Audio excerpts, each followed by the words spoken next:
सावन के पावन महीने में शिव जी की अनुपम कथाएं लेकर हम आए हैं।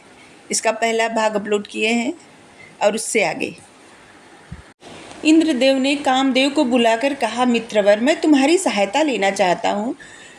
देव ऋषि नारद इस समय हिमालय पर्वत पर श्री गंगा जी के तट पर उग्र तप कर रहे हैं। कहीं वह मेरे राज्य को न हथिया लें। अतः तुरंत ही हिमालय पर्वत पर पहुंचकर उनके तप को खंडित कर दो। देवराज इंद्र की बात सुनकर कामदेव ने अपनी सेना को साथ लिया और उस स्थान पर रवाना हो गए जहां देव ऋषि नारद तपस्या कर रहे थे। कामदेव ने वहां पहुंचकर अपनी माया द्वारा सुंदर बगीचों की रचना की। शीतल मंद सुगंध मलय पवन चलने लगी। कोकिला इत्यादि मीठी मीठे बोलियां बोलने लगे। पक्षियां गायन करने लगी। फिर काम कला में परम प्रवीण अप्सराएं कामवर्धक नृत्य एवं हाव भाव मिलित गीत सुचारू रूपेण करने लगी। लेकिन देव ऋषि नारद की समाधि भंग न हुई। इसमें देव ऋषि नारद की कोई बड़ाई नहीं थी, क्योंकि देव ऋषि उस स्थान पर बैठे हुए थे जहाँ पे शंकर जी ने कामदेव को भस्म कर दिया था, क्योंकि यहीं पर भगवान श्री शंकर पर कामदेव ने चढ़ाई की थी और उनके द्वारा वह भस्म हो गया था। तब दयालु और कृपालु भगवान शंकर ने उसकी पत्नी रति के दुख सहन न कर सकने के कारण उनको पुनः जीवित कर दिया था। लेकिन जीवित करने के साथ ही उन्होंने रति से कह दिया था कि मैं इस समय तुम्हारे पति को जीवित तो किए देता हूँ, किंतु इस स्थान पर कभी भी कामदेव का प्रभाव नहीं पड़ सकेगा। अतः देव ऋषि नारद भगवान शंकर की कृपा से बच गए और कामदेव हर तरह से चेष्टा करने पर भी उनका तप खंडित न कर सका। कामदेव असफल होकर इंद्र के दरबार में वापस पहुंचा और जो भी कुछ बीती थी उसे सुनाई। इंद्र भगवान शंकर की लीला न समझ सका और उसने नारद जी की तपस्या के लिए उनकी प्रशंसा की। तपस्या समाप्त होने पर नारद जी को कामदेव पर विजय पाने के कारण अभिमान हुआ और वह भगवान शंकर की सेवा में उपस्थित होकर अपने तपस्या की कथा तथा कामदेव पर विजय पाने का समाचार बड़े अभिमान के साथ भगवान श्री शंकर को कह सुनाए। भगवान शंकर ने सारा समाचार सुनकर देवर्षि नारद से मुस्कुराते हुए कहा, हे ऋषिराज, आप धन्य हैं, किंतु मेरी एक बात भूलिएगा नहीं। कामदेव पर विजय पाने का समाचार जो कि आपने मुझे सुनाया है, किसी और देवता को न सुनाइएगा। विशेष करके यह भगवान श्री हरि को मत सुनाइएगा, क्योंकि उनके पूछने पर भी इस बात को न बताइएगा श्री हरि से। सूत जी बोले, हे ब्राह्मण देवताओं, भगवान श्री शंकर जी ने श्री नारद जी की सही तौर पर मार्गदर्शन किया, पथ प्रदर्शन किया, परंतु श्री शंकर की बात नारद जी को भली प्रतीत न हुई। वहाँ से चलकर वह अपने पिता श्री ब्रह्मा जी के पास पहुँचे और उनको प्रणाम करके अपने तपस्या की सफलता का समाचार तथा अभिमान के साथ कामदेव पर विजय पाने का समाचार कह सुनाया। ब्रह्मा जी ने भगवान श्री शंकर का ध्यान किया और असफल मामला क्या है सब जान गए। ब्रह्मा जी ने भी उनको यह वृत्तांत अन्य देवताओं को सुनाने से मना किया और भगवान श्री विष्णु जी के से कहने के लिए भगवान श्री शंकर के समान ही मना किया कि उनको मत कहिएगा। परंतु श्री नारद जी के मन में अहंकार उत्पन्न हो चुका था, इसलिए उनको श्री ब्रह्मा जी की यह बात अच्छी न लगी। वह वहाँ से चलकर श्री विष्णु भगवान के सामने अपनी तपस्या की सफलता पाने की, कामदेव पर विजय पाने की ये सब समाचार, ये सब बातें अभिमान के साथ कहने लगे। नारद जी की बात सुनकर भगवान श्री विष्णु मुस्कुराकर कहने लगे, शंकर की मोहिनी माया परम धन्य है। आप तो ब्रह्मचारी हैं, भला कामदेव आपका क्या बिगाड़ सकते हैं। कामदेव को शिव जी को भस्म करना पड़ा था, लेकिन आप पर तो कोई प्रभाव ही नहीं पड़ा।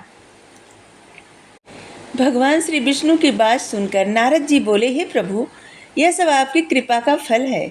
इतना कहकर देवर्षि नारद वहाँ से चल दिए।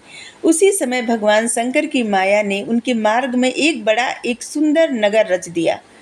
उस नगर के राजा का नाम शील निधि था, जिसकी पुत्री का नाम विश्व मोहिनी था, जो कि रूप और गुणों की खान थी।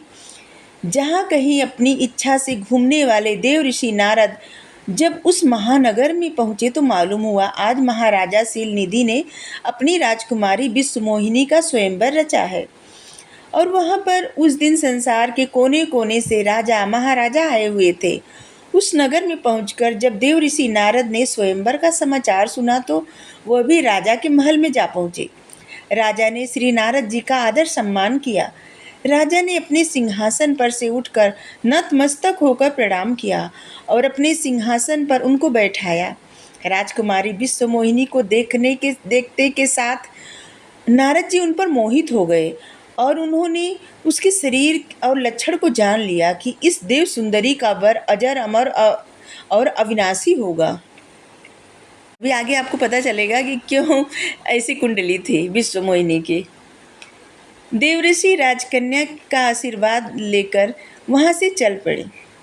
चलते चलते देवऋषि सोचने लगे कि यदि मैं इस प्रकार सुंदर और रूपवान होकर इस कन्या को वर लूं तो कितना ही अच्छा होगा। ऐसा सोचकर उन्होंने तुरंत भगवान श्री विष्णु का ध्यान करने के साथ ही भगवान विष्णु प्रकट हो गए और देवर्षि श्री नारद जी का मतलब समझकर बोले, ऋषिराज, मैं आपके मन की बात भली भांति समझता हूँ। आप किसी बात की चिंता में हैं, लेकिन अगर जो भी चिंता है आप चिंता न करें। आप स्वयंवर में पधारें। जिस तरह एक उत्तम वैद्य रोगी की इच्छा अनुसार उसको औषधि नहीं देता बल्कि उसका हित सोचकर ही उसे औषधि देता है, उसी प्रकार मैं भी आपका हित ही करूँगा। इतना कहकर भगवान श्री विष्णु अंतर्ध्यान हो गए। नारद जी भगवान विष्णु की बात का मतलब न समझ सके। भगवत इच्छा से नारद जी का समस्त शरीर तो भगवान विष्णु के जैसा बन गया, लेकिन चेहरा बंदर सा बन गया। लेकिन देवर्षि इस भेद को न जान सके और स्वयंवर भूमि में आकर राजाओं और महाराजाओं के मध्य आकर बैठ गए। उनको दृढ़ विश्वास था कि विश्वमोहिनी उनके गले में ही जयमाला डालेंगे। अब भगवान को देखकर भगवान नारद जी को जो वानर का रूप प्रदान किया था वह केवल राजकुमारी ही देख सकती थी। बाकी सब लोग उनका वास्तविक रूप ही दिखाई देता था। सबको लगता था कि वो नारद जी ही बैठे हैं। जिस समय राजकुमारी ने पांडाल में प्रवेश किया तो नारद जी अपनी जगह से बार बार उठकर उसकी ओर देखने लगे। ब्राह्मण का वेश बनाए हुए 2 शिवदूत वहां पर विराजमान थे। वह जोर जोर से हंसकर उनका मजाक उड़ा रहे थे, मगर नारद जी तो उस समय काम में अंधे हो गए थे, इसलिए वह उनकी हंसी नहीं समझ सके। वह कहने लगे, वाह वाह, क्या कहना, भगवान ने आपको कितना अच्छा रूप प्रदान किया है, कितना अच्छा स्वरूप है आपका। अब आपके अतिरिक्त यह कन्या किसी अन्य को पसंद नहीं करेंगी। उसी समय राजकुमारी विश्वमोहिनी भी वहां आ पहुंची और नारद जी का रूप देखकर घृणा से दृष्टि फेरकर किसी अन्य वर को ढूंढने लगी। नारद जी अत्यंत व्याकुल हो गए और उचक उचक कर उसकी ओर देखने लगे। उसी क्षण भगवान विष्णु वहां आ गए और राजकन्या ने आगे बढ़कर उनके गले में जयमाला डाल दी। यह देखकर नारद जी बहुत दुखी हुए। तब भगवान शंकर के दूत हंसते हुए बोले, जरा दर्पण में अपना मुख तो देखो। आज के लिए इतना ही, इसके आगे कल।